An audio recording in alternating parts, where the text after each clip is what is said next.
مشرق وسطی ایک بھڑکتی آگ کا منظر پیش کر رہا ہے۔ جنگ اس وقت شروع ہو چکی ہے۔ ایک جانب امریکہ نے یمن پر حملہ کر دیا تو دوسری جانب اسرائیلی فورسز کو ذمہ داری دے دی گئی ہے کہ وہ حماس کا مقابلہ کرے، وہ لبنان کے اندر حزب اللہ کا مقابلہ کرے اور شام کے فورسز کا مقابلہ کرے۔ ناظرین، ایران کے اوپر اٹیک کرنے کی بھی منصوبہ بندی کر لی گئی ہے، وہاں پر میزائل اور ڈرونز بھیجے گئے تھے، لیکن الٹے پاؤں بھاگنے پر وہ مجبور ہو چکے ہیں۔ تفصیلات کیا ہیں سب آپ کو بتائیں گے اپنے آج کے اس ولاگ میں۔ آپ ایک نیوز ڈیجیٹل دیکھ رہے ہیں اور مجھے جواد یوسف کہتے ہیں۔ ناظرین، منگل 18 مارچ کی صبح دہشت گرد اسرائیل نے اپنا خونی کھیل ایک مرتبہ پھر سے شروع کر دیا۔ غاصب صہیونی حکومت نے غزہ پر وحشیانہ حملے ناظرین شروع کر دیے۔ اسرائیل کا یہ حملہ ناظرین 15 ماہ کے دوران سب سے خطرناک ترین حملہ تصور کیا جا رہا ہے، اور صہیونی حکومت کے جارحانہ حملوں میں شہید ہونے والوں کی تعداد جو ہے وہ بہت زیادہ تجاوز کر گئی ہے، اور کہا جا رہا ہے کہ 700 سے زائد جو ہے وہ تجاوز کر چکی ہے۔ اور ابو سلطان بھی ہے جو حماس کے اہم رہنما اور غزہ کے انٹرنل آپریشن کے سربراہ شمار ہوتے تھے۔ اب یہ سلطان غزہ کی وزارت داخلہ اور حماس حکومت کے سیکیورٹی اداروں میں بعض اہم عہدوں پر بھی فائز رہ چکے تھے، اور وہ حماس کے رہنماؤں کے گھر والوں اور قیدیوں سے ملاقاتوں سمیت جنگی صورتحال پر بھی نظر رکھتے تھے جن کو شہید کر دیا گیا۔ تو دوسری جانب ابو عمر کے نام سے معروف احمد عمر الخطی، یہ بھی صبح جو ہے غزہ میں صہیونی حکومت کے جرائم کے نتیجے میں شہید ہونے والے تیسرے شہید ہیں، اور احمد عمر جو ہے غزہ پٹی میں حماس حکومت کی وزارت انصاف میں ڈائریکٹر کے عہدے پر فائز تھے، اور غزہ میں اسلامی قوانین کے نفاذ کی تقویت کے عامل کے عنوان سے مشہور تھے۔ وہ 2021 میں غزہ میں پولیس ٹریننگ کالج کے سربراہ بھی منتخب ہوئے تھے، اور اسرائیلی اخبار جو ہے اس کی رپورٹ کے مطابق منگل کو یعنی کل ناظرین اس کی صبح صہیونی حکومت کے جارحانہ حملوں میں شہید ہونے والے چوتھے شہید جو تھے جنرل محمود ابو وطفہ ہیں، جو حماس حکومت کی وزارت داخلہ میں ڈائریکٹر تھے۔ ناظرین، اس رپورٹ کے مطابق وہ بھی شہر غزہ میں اپنے گھر پر فضائی حملے میں اپنے اہل خاندان سمیت جو ہے وہ شہید ہو گئے،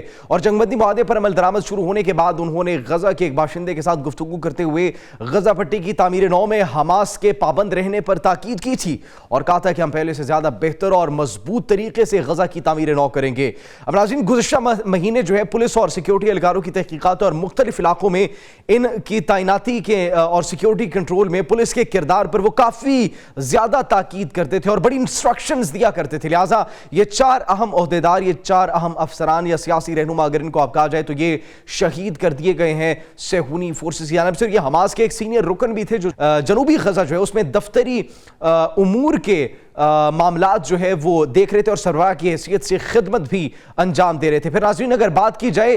غزہ کے بعد شام کی، تو شام کی سرزمین پر بھی صہیونی حکومت نے اندھا دھند حملوں کا سلسلہ جاری رکھتے ہوئے دمشق کے مضافات میں مختلف شہروں کے قریب طلوانب اور فضائی حملوں کا جو ہے ان کو نشانہ بنایا ہے، اور اس کو کس طریقے سے ڈھٹائی سے ان کے چینلز جو ہیں وہ خبر دے رہے ہیں کہ صہیونی فوج نے جنوب مغربی دمشق میں متعدد شامی فوجی مراکز کو نشانہ بنایا ہے۔ تمام تر ملٹری انسٹالیشنز پہلے ہی تباہ کر دی گئی تھی، ایک مرتبہ پھر سے حملوں کا سلسلہ جو ہے وہ شروع ہو چکا، اور یہ حملہ جو ہے جنوبی شام کے صوبہ درہ پر حملے کے چند گھنٹے بعد کیا گیا۔ پہلے درہ پر حملہ کیا جاتا ہے اور اس کے بعد دمشق کے مضافات میں حملے کیے جاتے ہیں، جس میں 2 شامی شہری شہید اور 19 سے زائد زخمی ہو جاتے ہیں، اور صہیونی فوج نے ناظرین جنوبی شام میں اپنی جارحانہ کارروائیوں کا اضافہ کر دیا اور بفر زون جو ہے ان میں زمینی دراندازی جاری رکھتے ہوئے کئی علاقوں کو نشانہ بنایا اور کئی علاقوں پر قبضہ بھی کر لیا، لیکن اس کا رسپانس بھی ملا ہے، بڑا زبردست رسپانس دیا گیا انصار اللہ کے سربراہ سید عبد المالک حوثی کی جانب سے، اور انہوں نے خبردار کیا ہے کہ اگر اسرائیل فلسطین پر قبضہ کرنے میں کامیاب ہو جائے تو وہ اپنی جارحیت کو دیگر ممالک تک بھی پھیلا دے گا اور کسی ملک کا لحاظ نہیں کیا جائے گا۔ انہوں نے اسرائیل اور امریکہ کے اقدامات کی مذمت کرتے ہوئے بین الاقوامی معاہدوں کی خلاف ورزی قرار دیا، اور کہا کہ اسرائیل اور امریکہ ایک ہی سکے کے 2 رخ ہیں اور عالمی سطح پر بے شمار مظالم کے مرتکب ہو چکے ہیں۔ انہوں نے بعض عرب ممالک کی جانب سے اسرائیل کے ساتھ تعلقات معمول پر لانے کی کوششوں کو کڑی تنقید کا نشانہ بنایا اور اسے امت مسلمہ کے ساتھ بڑی خیانت بھی قرار دیا، اور کہا کہ عرب ممالک کی جانب سے اسرائیل جیسے دشمن کے ساتھ دوستانہ تعلقات قائم کرنے کی کوشش ایک شرمناک اور مجرمانہ فعل ہے۔ الحوثی پھر خبردار کرتے ہیں ناظرین اور کہتے ہیں کہ اسرائیل صرف فلسطین کے لیے نہیں بلکہ پوری مسلم دنیا کے لیے ایک سنگین خطرہ ہے۔ اگر اسرائیل فلسطین میں کامیاب ہو جائے تو وہ اپنی جارحیت کو دوسرے ممالک تک بھی پھیلائے گا، اور کسی ملک کو